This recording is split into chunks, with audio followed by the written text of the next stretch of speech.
నిలబడి పనులు చేసుకోవడం, కాసేపు నడవడం. మామూలుగా అయితే ఇవేమి పెద్ద కష్టమైన పనులు కాదు, తేలిగ్గానే చేసుకుంటాం. కానీ కాళ్లలో సిరలు ఉబ్బి వెరికోస్ వీన్స్ సమస్యగా మారినప్పుడు కాసేపు నిలబడ్డమే కష్టమైపోతుంది. ఇక కొద్ది దూరం నడవడం అంటే గగనమే. కాళ్ళు రెండు గుంజుతున్నట్లుగా, చిరచిరలాడుతున్నట్టుగా, అస్తమానం ఏదో అసౌకర్యంగా ఉంటుంది. కొన్ని సందర్భాల్లో పుండ్లు పడి మానకుండా వేధిస్తుంటాయి. కాళ్లలో తీవ్రమైన బాధల్ని తెచ్చిపెట్టే వెరికోస్ వీన్స్ సమస్యకు అసలు కారణాలు, ఉబ్బిన సిరలకు మన ముందున్న పరిష్కార మార్గాల గురించి ఇప్పుడు తెలుసుకుందాం.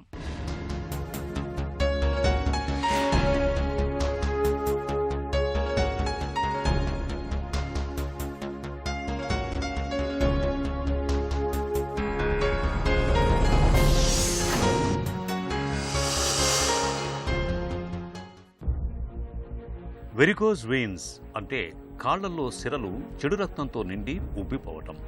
సిరలు ఎందుకు ఇలా ఉబ్బుతాయన్న విషయాన్ని అర్థం చేసుకోవటానికి మనం ఒక ఉదాహరణ చూద్దాం. ఇంటి మీద నీళ్ల ట్యాంక్ నుంచి నీళ్లు గొట్టం ద్వారా చాలా తేలికగా కింద గదుల్లోకి వచ్చేస్తాయి.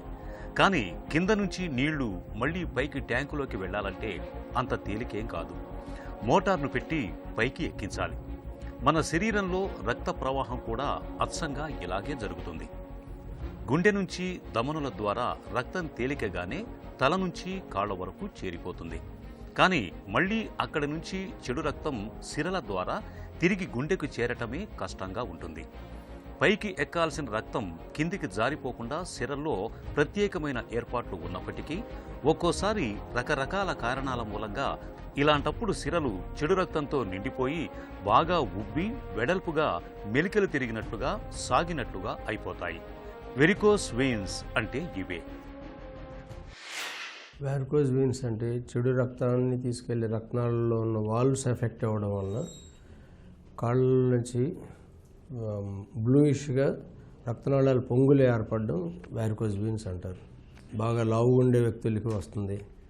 తర్వాత ఫిజియలాజికల్గా ప్రెగ్నెంట్ లేడీస్కి వస్తుందండి. అలాగే పొట్టలో కణితులు ఏమైనా ఉండి ఆ ప్రెషర్ ఎఫెక్ట్స్ వలన కూడా వస్తుంది. ఇంకా వృత్తిపరంగా ఎక్కువ టైం నిలబడే వాళ్ళకు కూడా వస్తుంది.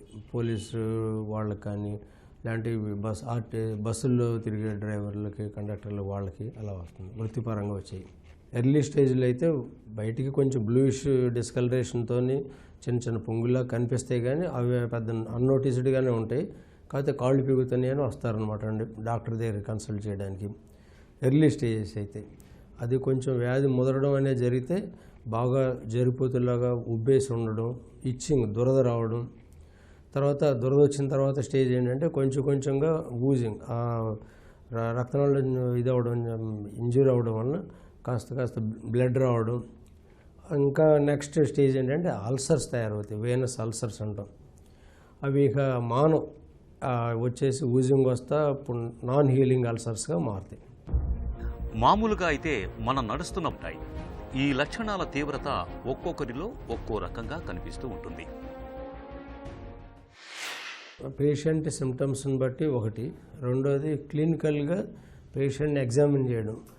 ఫస్ట్ ఇవి కరెక్ట్గా తెలవాలంటే పేషెంట్ని నిల్చోబెట్టి వెనక భాగంలో చెక్ చేస్తే బ్లూయిష్ డిస్కలరేషన్తో కనిపిస్తాయి. ఆ బల్జింగ్స్ అన్ని మార్క్ చేసుకొని మళ్ళీ పండుకోబెట్టి ట్రెండ్లెంబర్గ్ టెస్ట్ అంటాం, ఆ టెస్ట్ చేసి చూసుకొని లార్జ్ సెఫనస్ సిస్టమ్ ఇన్వాల్వ్ అయిందా, షార్ట్ సెఫనస్ సిస్టమ్ ఇన్వాల్వ్ అయిందనే తెలుసుకుంటాం. క్లినికల్ మెథడ్లో ఇంకా ఏంటంటే దాంట్లో ఇంటర్ కమ్యూనికేటింగ్ వీన్స్ కూడా ఇన్వాల్వ్ అయిన తెలుసుకునే టెస్ట్ కూడా ఉంటుంది, అలా కూడా తెలుసుకుంటాం. ఇవి క్లినికల్ ఎగ్జామినేషన్ అయితే. తర్వాత అల్ట్రాసౌండ్ వచ్చిన తర్వాత కలర్ డాప్లర్ స్టడీతోని మొత్తం క్షుణ్ణంగా పరీక్ష చేయవచ్చండి. Prevention is better than cure. Obesity తగ్గించుకోమని చెప్తాం వచ్చిన వాళ్ళందరికీ. రెండోది ఫిజియలాజికల్గా ప్రెగ్నెన్సీలు వచ్చాయి. యూజువల్గా ప్రెగ్నెన్సీ డెలివరీ అవ్వగానే చాలా భాగం నార్మల్సీగా వస్తారు. అలా రాని వాళ్ళకి ఈ ఎలాస్టిక్ స్టాకింగ్స్ పెట్టేసి ట్రీట్మెంట్ ఇవ్వచ్చు. అలా కాకుండా ఫిజియలాజికల్ ఎక్సర్సైజుల ద్వారా కూడా కొంతవరకు తగ్గించవచ్చు. ఇవన్నీ ఒక రకం అయితే. తర్వాత నెక్స్ట్ సర్జికల్ ఇంటర్వెన్షన్ వచ్చేసరికి మేయో స్ట్రిప్పింగ్ అంటాం. రక్తనాళం కింద భాగం నుంచి తొడ భాగం దాకా ఒక ఫ్లెక్సిబుల్ వైర్ని పంపించి ఏదైతే ఉబ్బి ఉన్న వీన్ ఉందో అది తీసివేసే విధానాన్ని మేయోసిస్ స్ట్రిప్పింగ్ అంటారు. అది తీసేసినప్పుడు ఇంటర్ కనెక్షన్స్ ఉంటాయి, అవి కూడా కట్ చేసుకుంటూ తీయచ్చు. తర్వాత మేయో స్ట్రిప్పింగ్ తర్వాత ఇప్పుడు రీసెంట్ మొడాలిటీస్ ఆఫ్ ట్రీట్మెంట్లో లేజర్ ట్రీట్మెంట్ వచ్చిందండి. దానికి ఒక ప్రోబ్ ఉంటుంది, ప్రోబ్తో గైడ్ చేసుకుంటూ ఎక్కడెక్కడ బల్జింగ్స్ ఉన్నాయో చూసుకొని అవి లేజర్ ట్రీట్మెంట్తో బర్న్ చేసుకుంటూ వెళ్ళడం. స్క్లిరోథెరపీ అంటారు, ఇంజక్షన్ థెరపీని స్క్లిరోథెరపీ అంటారు. ఇది కొత్తదేం కాదు, వైద్య విధానంలో పాత ట్రీట్మెంటే. కాకపోతే ఏంటంటే ఈ లేజర్ ట్రీట్మెంట్ వచ్చిన తర్వాత స్క్లిరోథెరపీ సుమారుగా అవుట్డేటెడ్గానే అవుతుంది.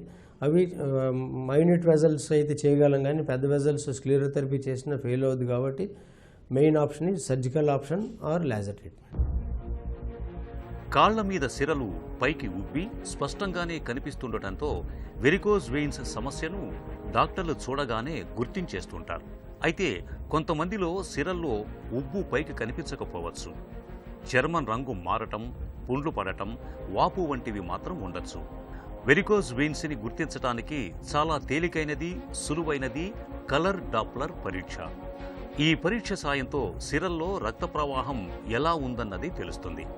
ఈ పరీక్షను పడుకుని ఉన్నప్పటికంటే నిలబడి ఉన్నప్పుడు చేయటం మేలు. కలర్ డాప్లర్ పరీక్ష అనేది వెరికోజ్ వెయిన్స్ను నిర్ధారించటమే కాదు, ఒకవేళ ఆపరేషన్ అవసరమైతే అదెలా చేయాలో నిర్ణయం తీసుకునేందుకు కూడా తోడ్పడుతుంది. వృత్తిపరంగా వచ్చే మనం చేయగలిగేదే ఉండదు. కాకపోతే వాళ్ళకి కొన్ని ఇన్స్ట్రక్షన్స్ ఏంటంటే స్టాండింగ్ పాస్చర్లో ఉండగానే కొంచెం వాక్ చేస్తా సర్క్యులేషన్ ఇంప్రూవ్ అయ్యే విధానం చూసుకోవడం, ఒబేసిటీ ఉన్న వాళ్ళు ఒబేసిటీ బరువు తగ్గించుకోవడం, అంటే లోపల పొట్ట లోపల ఏమైనా కంతులే ఉంటే స్కాన్ ద్వారా ఐడెంటిఫై చేసుకొని దానికి సంబంధించిన వైద్యం తీయించుకుంటే కూడా రిలీఫ్ వస్తుంది. ఎలాస్టిక్ స్టాకింగ్స్ కూడా సపోర్ట్ అది వేసుకోవడం వల్ల పంపింగ్ యాక్షన్ పెరిగి కొంతవరకు ఇంప్రూవ్మెంట్. కాలి పిక్కల మీద, తొడల మీద ఉబ్బినట్లుగా మెలికలు తిరిగినట్లుగా కనిపించే వెరికోజ్ వెయిన్స్కు కారణాలు, వాటికి చికిత్సా మార్గాల గురించి తెలుసుకున్నాం కదా.